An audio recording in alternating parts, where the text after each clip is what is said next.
Hello traders, अगर आपको market में अच्छा करना है, मार्केट में कंसिस्टेंट बेसिस पे रिटर्न निकालना है और मार्केट से कहीं ना कहीं आप फाइट कर रहे हो कि आपको प्रॉफिट नहीं हो रहा है, तो आपको उसका एक यही सॉल्यूशन है कि आपको टेक्निकल एनालिसिस के कोर कॉन्सेप्ट आना चाहिए। टेक्निकल एनालिसिस के चार्ट्स स्ट्रक्चर्स समझ में आना चाहिए। मेरा ये मानना है कि चार्ट्स आपसे बात करते हैं, बस आपको उसकी लैंग्वेज समझ में आनी चाहिए।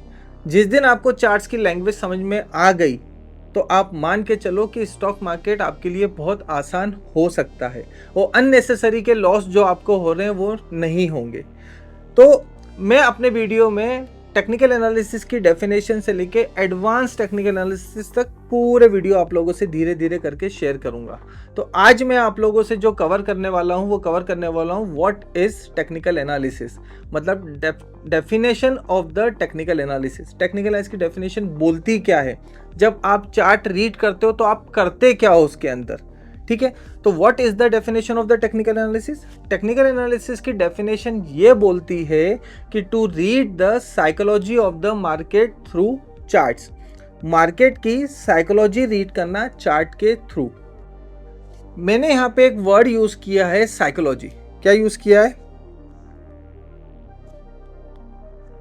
साइकोलॉजी। अब साइकोलॉजी का मतलब क्या होता है? साइकोलॉजी का मतलब ये होता है किसी पर्टिकुलर पर्सन और ग्रुप ऑफ पर्सन्स की माइंड रीड करना, उसका बिहेवियर रीड करने को साइकोलॉजी बोलते हैं। अब साइकोलॉजी रीड करना in term of stock market. अब किसकी साइकोलॉजी रीड करना? एक ट्रेडर की साइकोलॉजी रीड करना या बहुत सारे ट्रेडर्स की साइकोलॉजी रीड करना, but the condition is through charts is called technical analysis, ठीक है। अब दो क्वेश्चन यहाँ पे रेज होते हैं कि किसकी साइकोलॉजी रीड करना है और क्या साइकोलॉजी रीड करना है, ठीक है।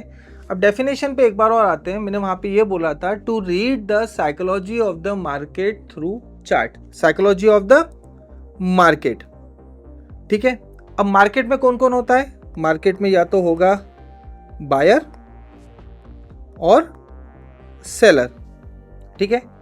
मार्केट में क्या क्या होते हैं? बायर और सेलर। अब डेफिनेशन पे एक बार फिर आते हैं। To read the psychology of the market, और you can say that to read the psychology of the buyer और seller, but the condition is through charts. और बायर को अपन क्या बोलते हैं? ट्रेडर, ठीक है।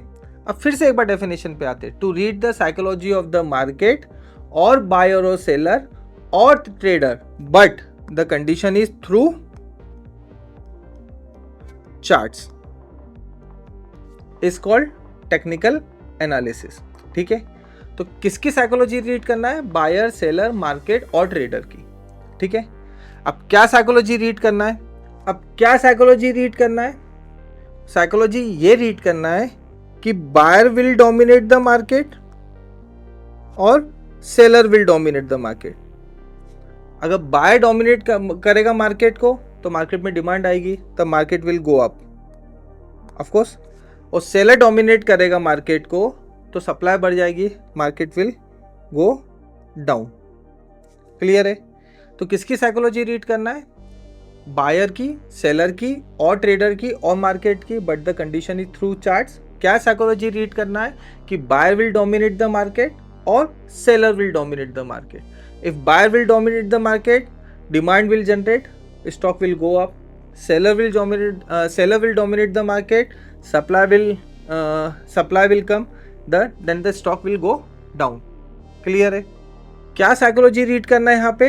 साइकोलॉजी ये रीड करना है कि buyer will dominate the market और seller will dominate the market. इससे फर्क क्या पड़ता है?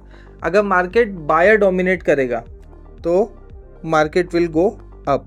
क्यों? क्योंकि सप्लाई डिमांड बढ़ जाती है। अगर सेलर डोमिनेट करेगा तो market will go down. Reason is that कि सप्लाई बढ़ जाती है, ठीक है। तो यहाँ पे किसकी साइकोलॉजी रीड करना है? बायर और सेलर की और मार्केट की और ट्रेडर की, but the condition is through charts. क्या साइकोलॉजी रीड करना है? Buyer will dominate the market और seller will dominate the market, but the condition is through charts is called technical analysis। Next video में मैं आप लोगों से ये डिस्कस करूंगा कि मार्केट में कितने ट्रेंड होते हैं। ओके, सो स्टे ट्यून, पहले अच्छे से सीखो और फिर ट्रेड करो।